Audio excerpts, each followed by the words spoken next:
right, that was Stay Dangerous by the Remake Movement.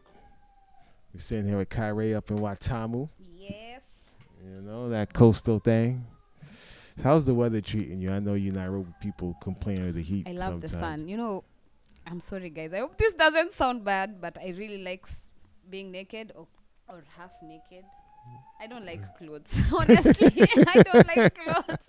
It's not even in a perverted way. I just do not appreciate clothes. And in Nairobi, you have to have clothes on.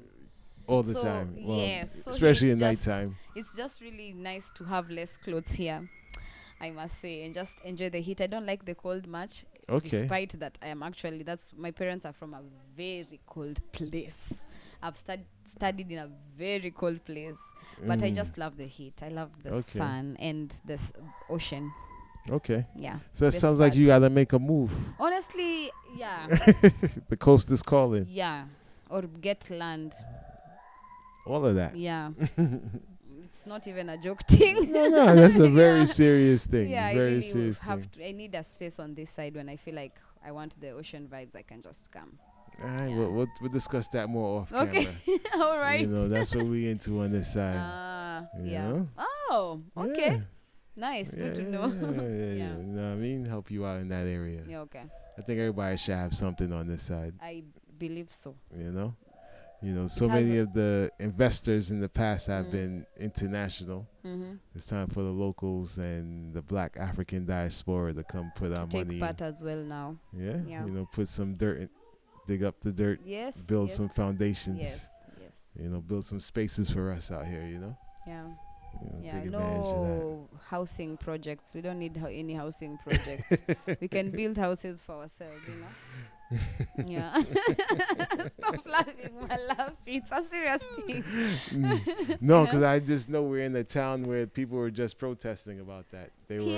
Yeah, okay. I thought you were referring to that. Yeah, there's a park over here. A public park that they wanted to put public housing in, but the people came out and shut it down. Oh, I didn't even know about that. Okay, all right. Yeah. That's why I was laughing. I didn't even know.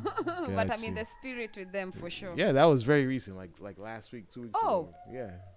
Okay, big up Watamu. Big up Watamu's showing up like, nah, that's our last public space park. Let's keep it. Yeah, man. There's so much other land. Yeah, you know, it's crazy that they were saying there's even no land for agriculture. And when I was coming here, I was just like, anyway. Yeah. Mm-hmm. All right. So this is another question from Nomadic Rasta. Okay. Performing live hits differently than recording. What does the stage unlock for you? Performing live feels different than recording, for sure. And recording feels different than performing. So now I've learned to love both. Well, but I definitely think I love performing more. And when it comes to performing, I must say I love performing with a full band more. Because, even performing, there are different kind of performances. Because I'm also an MC. And I've also been doing a lot of sound system. But the Kare on sound system is not the same Kare on live performance. And is not the same Kare on MCing. And that's what I like about myself. But I am most happiest when I'm performing live with a band. It's a whole level of just listening to the instruments that made that tune play all together in harmony, and no one is just off. And then managing to interact with the people who know the song, or just sharing the message. Honestly, performing live is a whole level of it. But also recording, the creative process. Yes. It is also very amazing to experience, because now you see yourself in all elements. You're like, oh, today you feel like this, tomorrow you feel like this. Oh, tomorrow you're like, no, the song maybe needs this. So I'm just taking all of the experiences differently, because I even now have people who prefer coming to my recording sessions than coming to my perform for some reason. That's interesting. So you sell tickets to that? I'm thinking I'm gonna start selling tickets at this point, because that's how I try to interact with my fans, invite them in very sacred and very intimate sessions. So I get to invite some on the recording to just see how the process goes. You know, that's why I'm saying, like, people here don't take the artist serious. So when I start bringing my fans to these things, they're like, you actually take a lot of time to do this thing. Yeah. You know, you take a lot of time. They're there and you buy them lunch and everything. They're like, okay, it's high time I also, invest in this. Because if I want to get music, if this is all it takes to do it, we really have to get tickets for this artist and we really have to buy merchandise or buy music, Yeah. So, both of them are amazing. But for sure, if I am to choose, I'm going to go for performing. Performing live with the live band. Yes. Where the magic happens.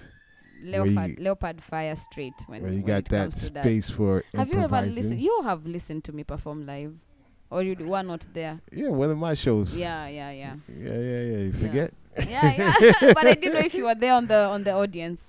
Yeah, I was there. Okay. But to be honest, I was so busy I don't really remember I know. the actual performances of anybody that night.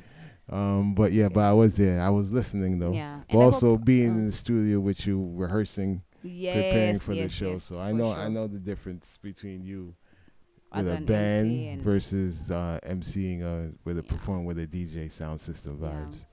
Yeah, I hope I get to do a lot of live, especially this year. I want to do a lot of, even as I'm hoping to plan my tour this year, I really want to do a lot of live shows because that's where I began. Yeah, that's my first love before anything else. There's nothing like live music. It's not the same. It's not the same. Yeah. It don't hit my the sound same. system, people are like, no, sound system is so cool. I'm like, guys, if this sound system song was played live, oh Lord, it's crazy. It's crazy. Yeah. Nah, for sure. Or like how Tippy would do live bass with, Yeah. I've forgotten the bassist who I love. That's like, I think, my favorite bass guitarist in the world. Oh, I'm not sure. Bass? Oh, Ja David. Ja David. Okay. Yes, like if there's sometimes like they have these sessions where Ja David is literally playing the bass. Yeah. And Tippy on the things he does. It sounds really good if you even try and mix the both. A bit of half live and a bit of live. It just has something. But I love live. Live music. For sure. Live performances. Yeah. So when you're doing your music, what comes first? Do you get the music first, or you have like the lyrics first, or is something where different processes, almost all the time. Sometimes I just come up with a melody, but most of the times I get a beat and then I write the songs. And this is especially when it's a collaboration with a producer. So they send me their beat. There's this beat I feel like you will do so well in. Okay. But when I'm writing my own music, I come up with a melody. I meet my band. We come up with a progression. We make the beat. We go to studio and we record the song. Okay. So yeah. All right. So what song you want to go to next? Which video? After this, let's go for Breathwork. Breathwork. Very amazing song. Yeah. I love that live dub you did with Tippy. Hey! That live dub of Breathwork is crazy. I feel like I need to do a dub version of that song. After I heard that, I was like, I think this song needs a dub version. Definitely. Yes. If you haven't seen it, make sure you scroll back. It's in our feed. Yes. Make sure you watch that show, please. Yes. Yeah. Big up to Tippy every time. Forever. So Breathwork.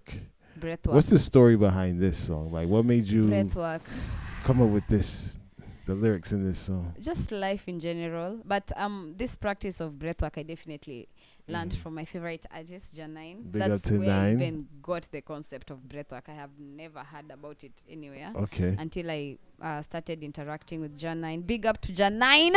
Mama Nine. Mama Nine now. Blessed New Year. Yes. And this practice has just done wonders. Yeah, I just don't even get how it can work, that kind of a magic. But just from how I feel when practicing that. Okay. I actually wrote this song immediately I had the beat. Strictly freestyling through the guy was like, oh, there's this beat he played. And I was like, I just started singing breathwork. And I actually sang the whole song. I didn't write it. Okay. Nothing. So maybe I was also in that time where I was practicing a lot. I can't remember very well. But it was really at a time that it was even resonating more with me than anyone else. All right. So for the people who may not know what breathwork is, just give them a little bit of idea of what breathwork is and how they can learn more. The practice of knowing your breath and knowing how to control your breath in different situations. When you're feeling anxiety, when you're feeling too happy, like just all those kind of emotions, just using your breath. You know, it's not just inhaling and exhaling, you know, and using that sensitive practice to just navigate life in short. So, yeah. Okay. I hope that helps. Yeah, or you can just search and see what breathwork is about. Yes, sir. Yeah. So we're going to go to Breathwork by Kare. Yes. This is Pwani Viungo, the podcast. If you hear the noise in the background, we in Watamu with the family, so excuse us. Yeah. You know, it's a New Year's thing.